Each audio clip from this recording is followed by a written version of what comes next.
알아두면 쓸데많은 삼국지 이야기. 33번째 이야기. 조자룡, 정령 그대라 말인가.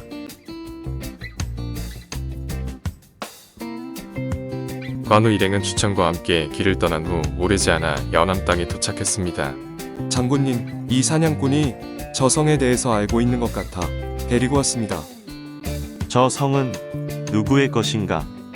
저 성은 고성이라고 부르는데 석 달 전쯤 장비라는 장수가 부하 40에서 50명을 이끌고 와서 관리들을 쫓아내고 성을 차지해 버렸습니다. 송건 공께서는 지금 곧 고성으로 가서 장비를 만나시오. 나는 두 형수님을 모시고 오겠소. 손공, 혹시 큰형님 소식은 들으셨어? 황수께서는 지금 하북을 떠나 연암에 계십니다. 형님께서는 무사하시군요. 뿐만 아니라 지금 성 밖에는 관원장께서 요황숙의 두 부인과 함께 와 계십니다. 뭐라고요? 그러니 어서 관원장을 맞이하십시오. 내 말은 어디에 있느냐? 모두 무기를 들고 나를 따르라. 관우를 오해하고 다짜고짜 관우에 달려드는 장비. 때마침 관우를 쫓아온 조조군이 나타나자 관우는 적장을 잡아 사실을 토설시킴으로써 장비에게 진심을 알립니다. 이게 누구십니까? 미축, 미방 형제분들 아니시오? 장 장군, 그간 안녕하셨습니까? 큰형님의 소식을 들으셨어? 유황숙의 행방을 찾아 헤매던 중 우연히 장군의 소식을 듣고 이곳으로 달려왔습니다. 황숙께서는 지금 연암에 계신다고 합니다. 그리고 관훈장께서는 조조에게 항복을 했다고 합니다. 관우 형님은 두 분 형수를 모시고 허도를 빠져나와 이곳에 계시오. 일행은 곧 성 안으로 들어온 관우와 만나게 되었습니다. 간부인은 사람들에게 허도를 떠나올 때부터 지금까지 관우가 겪은 일들을 소상히 알려주었습니다. 유비를 찾아 연암성에 도착한 관우와 송건은 그곳에서 유백과 공도를 만났습니다. 한 발 늦으셨습니다. 유황숙께서는 며칠 전까지 이곳에 계셨는데 이곳 군사들의 수가 적은 것을 보고는 하북으로 발길을 돌리셨습니다. 하북으로 가서 황숙을 모셔와야겠습니다. 일단 고성으로 돌아가서 계획을 세웁시다. 며칠 후 관우는 부하와 주창, 송건을 데리고 고성을 출발하여 와우산 기슭에 이르게 되었습니다. 다음 날 관우와 송건 일행은 하북의 경계에 이르렀습니다. 아무래도 장군께서는 하북으로 들어가지 않는 것이 좋을 듯합니다. 제가 먼저 하북으로 가서 황숙을 만나 뵙겠습니다. 그대 말이 옳은 것 같소. 나는 이 근처에서 머물 곳을 찾아보겠소.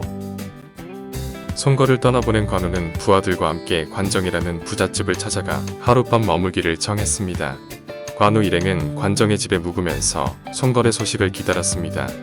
아니 그대는 그동안 별거 없으셨습니까? 정말 반갑소이다. 두 형제분과 두 부인 무사하신 것을 전해드리면 더욱 기뻐하시겠군요. 관우와 장비가 무사하단 말씀이요.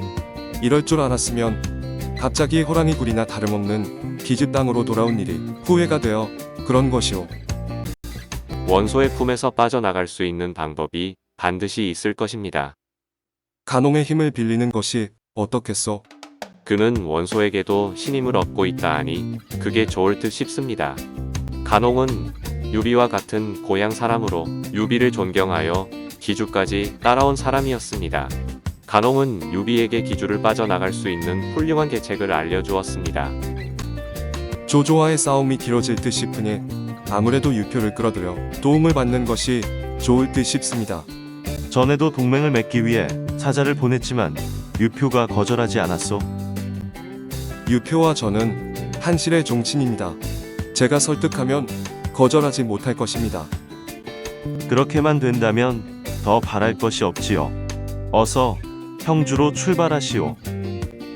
그로부터 얼마 후 어째서 유비를 형주로 보내셨습니까? 그는 오히려 유표에게 설득당해 이곳으로 오지 않을 것입니다. 그럼 이 일을 어찌하면 좋겠소? 제가 유비를 쫓아 형주로 가겠습니다. 그곳에서 유비가 변심하지 않도록 지키겠습니다. 빨리 쫓아가면 유비를 만날 수 있을 것이오. 어서 서두르시오. 결국 간홍도 무사히 기주를 빠져나와 관정의 집에서 유비와 합류했습니다. 관정은 두 아들을 불러 유비와 관우에게 절을 올리도록 했습니다. 두 형제 모두 범상치 않은 용모로구나. 그래, 이름은 무엇이냐? 큰아들 관영은 그를 익혔고 둘째 관평은 무예를 익혔다고 합니다. 제 욕심 같아서는 둘째 노미관 장군을 모셨으면 합니다. 내 아우관우가 아직 혈육이 없습니다. 아예 둘째 아드님을 양자로 상기하는 것이 어떨까 합니다만. 그런 기쁜 일이 예야. 앞으로는 관 장군님을 아버지로 모시고 유황숙님을 큰아버지로 모셔야 한다. 이 조카의 절을 받으십시오, 큰아버님. 유비 일행은 고성으로 가던 중 와우산 기슭에서 마중 나와 있는 주창을 만났습니다. 그런데 자네 웬 상처가 그리 심한가? 워우산에 도착하니 웬 장수가 배원소에게 싸움을 걸고 있었습니다. 그 장수는 배원소를 찔러 죽인 뒤에 산채를 점령해 버렸습니다. 부하들에게 저를 따르라고 했지만 그 장수가 두려워서인지 아무도 나서지 않더군요. 그 장수가 누구인지 제가 한번 가보겠습니다. 나도 함께 가자. 맨 앞에서 말을 달리고 있는 저 장수입니다. 아니, 저 장수는 아마도 조자룡 같습니다. 아우가 보기에도 그런가? 주공, 여기서 주공을 뵙게 될 줄은 몰랐습니다. 조자룡, 정령, 그대란 말인가? 자네를 이렇게 다시 만나다니 정말 꿈만 같네. 공손찬 형님이 돌아가셨다는 소식을 듣고 자네 걱정을 많이 했었네. 저는 유공을 찾아 서주로 향하던 중 조조가 서주를 차지하여 유공께서는 조조를 피해 원소에게 몸을 의탁하셨다는 소식을 듣게 되었습니다.